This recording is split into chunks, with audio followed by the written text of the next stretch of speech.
Governor ప్రసంగానికి ధన్యవాదాలు తెలిపే తీర్మానం సందర్భంగా జరిగిన చర్చలో మాజీ మంత్రి హరీష్ రావుపై ముఖ్యమంత్రి రేవంత్ రెడ్డి విమర్శలు చేశారు. 2004లో నాటి కాంగ్రెస్ ప్రభుత్వంలో ఎమ్మెల్యేగా ఎన్ని కాకుండానే హరీష్ రావు మంత్రిగా వ్యవహరించారని గుర్తు చేశారు రేవంత్.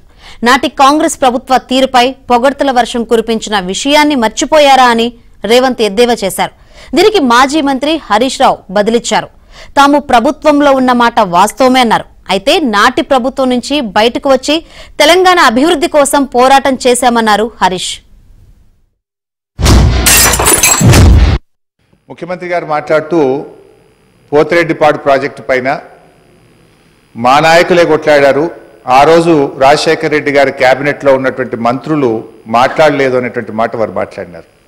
ఆ రోజు రాజశేఖర రెడ్డి గారి కేబినెట్ నుంచి మేము 6 మంత్రులం 14 నెలలకే మేము రాజీనామా చేశాము. మేము రాజీనామా చేసినప్పుడు చెప్పే 6 కారణాలు. అందులో మొట్టమొదటి కారణం, అక్రమంగా పోతిరెడ్డిపాడు ప్రాజెక్టును పొక్కగొట్టి మా తెలంగాణకు దక్కాల్సిన కృష్ణా నదీ జలాలను రాయలసీమకు తరలించకపోతున్నందుకు నిరసనగా ఈ కేబినెట్ నుంచి మేము వైదొలుగుతున్నాము. నా చేతిలో ప్లే కార్డ్, మేము ఆ రోజున్న మా పద్మారావు గౌడు శాసనసభ్యులం పోతిరెడ్డి ప్రాజెక్టును వెంటనే ఆపాలని చెప్పి 45 రోజులు మొత్తం బడ్జెట్ సెషన్ మొత్తం పోతిరెడ్డిపాడు ప్రాజెక్టు ఆపాలని మేము అక్కడి నుంచి, కీర్తిశేషులు పీజేఆర్ గారు ఒక్కడు కాంగ్రెస్ పార్టీ నుంచి ఇక్కడి నుంచి కొట్లాడిండ్రు ఒక్కడే. ఆ రోజు మంత్రులుగా ఉన్న చాలా మంది పెదవులు ముచ్చుకొని ఇక్కడ కూర్చున్నారు తప్ప ఆ రోజు మాతో గొంతు కలిపింది ఒకే ఒక్కడు పీజేఆర్. ఆ రోజు మేం పొత్తు పెట్టుకోవడం వల్లనే ఆ రోజు కాంగ్రెస్ పార్టీ అధికారంలోకి వచ్చింది తప్ప మీరేదో గెలిస్తే మాకు పదవులు ఇచ్చారు కాదు. పోతిరెడ్డిపాడు పొక్క పెద్దది చేసినప్పుడు ఇక్కడ ఉన్నోళ్ళు ఎవరు ప్రాణత్యాగాలు చేస్తామని ఎవరు కొట్లాడలే, ఎవరు మాట్లాడాలి. సొంత పార్టీ సొంత ప్రభుత్వం ఉన్న తెలంగాణ ప్రజల హక్కులను భంగం కలిగించొద్దు, కృష్ణానది జలాలలో మా వాటా మాకు ఉండాలి, మా వాటాను ఎవరు తీసుకెళ్ళినా మేము ఒప్పుకోమని కొట్లాడింది ఆనాటి నాయకుడు పి జనార్దన్ రెడ్డి గారు మాట్లాడిండ్రు తప్ప వీళ్ళు కాదు.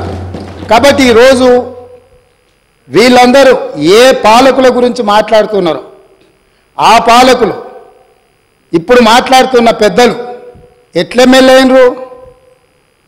వాళ్ళ తండ్రి గారి గురువైన చంద్రబాబు నాయుడు గారి పార్టీతో పొత్తు పెట్టుకుంటే ఆ పార్టీ మద్దతుతో ఆ కడువ కప్పుకొని సిరిసిల్లలో కష్టపడి పనిచేసి నిర్మించుకున్న చీమలు పెట్టిన పుట్టలో పాములు దూరినట్టు కేకే మహేందర్ రెడ్డి అక్కడ పార్టీని నిర్మించుకొని తెలంగాణ ఉద్యమంలో పాల్గొని తెలంగాణ ఉద్యమంలో ముందు భాగం నుండి నిలబడి కొట్లాడితే ఎన్ఆర్ఐ అంటే నాన్ రిలయబుల్ ఇండియన్ కింద మేనేజ్మెంట్ కోటాలో ఇక్కడికి వచ్చి టికెట్ తీసుకొని అక్కడ ఆ కేకే మహేందర్ రెడ్డి గారిని అన్యాయం చేసి